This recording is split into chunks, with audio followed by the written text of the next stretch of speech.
Seorang wanita yang seksi turun dari mobil. Dia memakai rok merah yang cantik.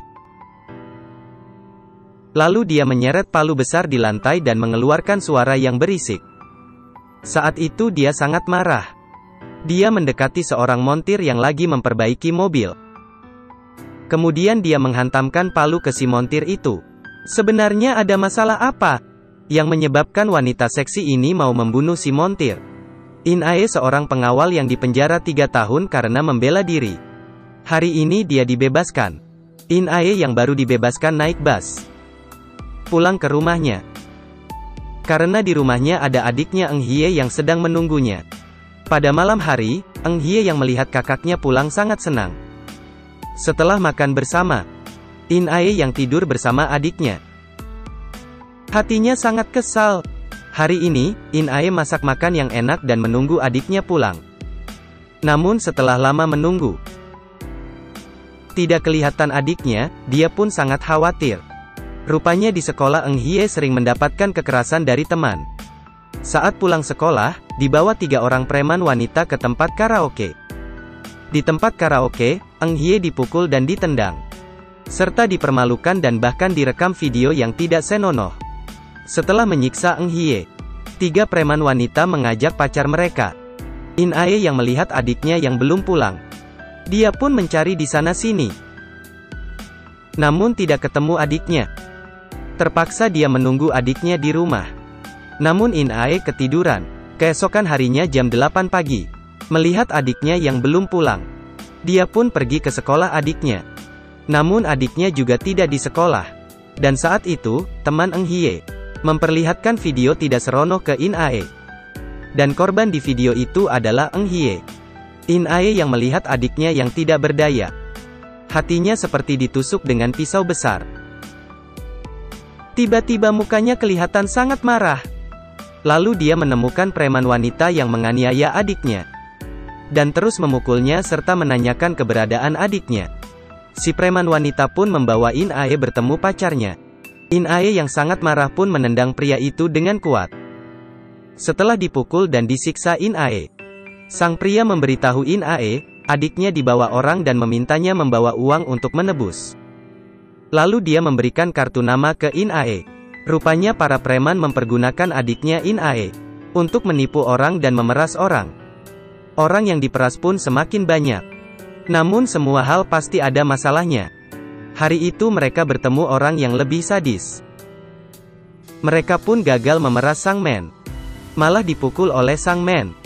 Begitulah ceritanya Eng Hye dibawa pergi pria itu. In-ae segera menghubungi nomor di kartu telepon. Namun tidak ada yang angkat telepon. In-ae yang khawatir pun lapor polisi. Namun polisi menyuruh dia untuk sabar menunggu. Tapi hanya menunggu mungkin adiknya akan meninggal. Hal yang lebih kesal lagi, Eng Hye telah dijual ke bos klub malam Jung.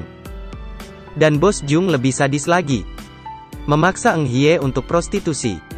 Jika melawan maka langsung ditampar dan menyiksa Eng Hye. Saat itu In-ae datang ke kantor sang men. Dari bawahannya dia mendapatkan nomor plat mobil sang men. Dia pun datang ke tempat parkir dan menunggu sang men. Sang men akhirnya muncul. In-ae pun mengejarnya. Dengan keras dia menabrak mobil sang men. In-ae yang marah langsung membuka pintu mobilnya. Tanpa basa-basi, sang men langsung disentrum oleh In-ae. Saat sang men sadar, langsung dicekik oleh In-ae. Dan tidak bisa bergerak. Setelah mengetahui tujuan In-ae untuk mencarinya, dia pun memberitahu In-ae bahwa adiknya sudah dijual. In-ae yang emosi pun terus memukul sang men. Namun mobil kehilangan kendali dan menabrak. Sehingga sang men ada kesempatan melepaskan tadi dan mukul In-ae. Walaupun sang men yang kuat, namun tidak bisa melawan In-ae yang pernah menjadi pengawal. Tidak butuh waktu lama In-ae berhasil mengalahkan sang men. Kemudian In-ae datang ke bos Jung. Namun dia telat. Adiknya sudah dibeli orang lain, siapa yang membelinya? Bos Jung juga tidak tahu. Setelah dipaksa oleh In-ae, mereka pun memberitahu dia. Rupanya, Eng Hye sebelumnya ada telepon ke rumah. Namun saat itu In-ae lagi mencarinya di luar.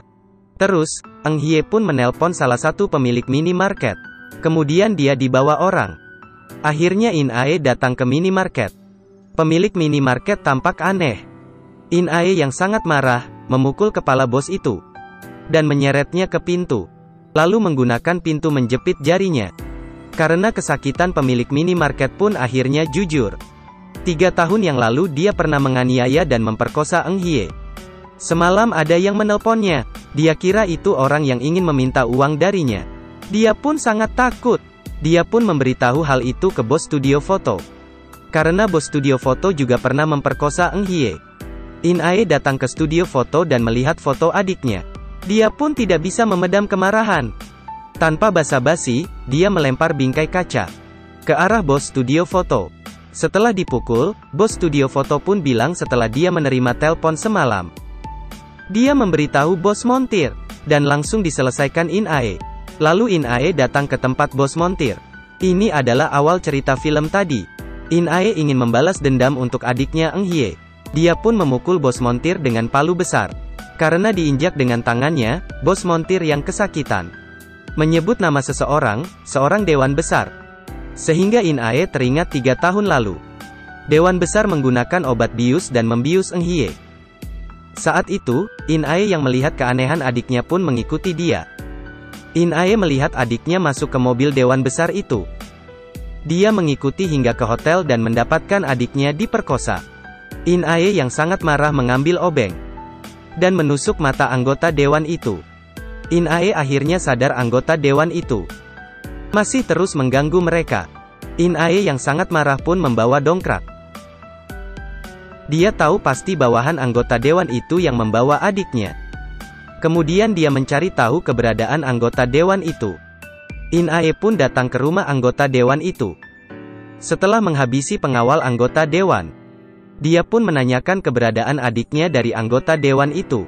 Rupanya anggota dewan ini hebat juga, dia mampu melarikan diri. In Ae terus mengejarnya dan menembaknya. Sayangnya peluru hanya tertembak di lengan anggota dewan tadi. Anggota dewan yang marah, menyuruh bawahan untuk membunuh Eng Hye. Saat itu, bawahannya yang baik hati ingin membantu In Ae dan mengekspos kejahatan bosnya. Namun dia diketahui oleh bos dia dan dibunuh oleh anggota dewan itu. Di sisi lain, In Ae yang sudah sangat marah atas kejadian yang dilalui oleh adiknya, memutuskan akan menghabisi anggota dewan itu. Setelah membersihkan darah, kemudian membungkus besi di tangan dia. Malam harinya, dia ke tempat anggota dewan itu dengan tangan yang dibungkus dengan besi. Dia terus memukul, namun dikarenakan lawan yang begitu banyak, In Ae pun dipukul hingga pingsan. Adiknya terus memanggilnya. In Ae yang mendengar suara adiknya pun bangun. Dengan tenaga yang tersisa, dia menghabisi semua orang. Lalu berhadapan dengan anggota dewan itu. In Ae yang sudah sangat kecapean, ditusuk sekali oleh lawannya. Namun melihat adiknya, In Ae semangat lagi dan terus memukul lawannya. Hingga anggota dewan itu tewas. Akhirnya dia berhasil menyelamatkan adiknya. Dia pun memeluk adiknya dengan erat dan meninggalkan kota itu. Selesai sudah ceritanya, semua kejahatan pasti ada karmanya. Orang-orang yang menyiksa Eng Hye semuanya dihukum oleh kakaknya.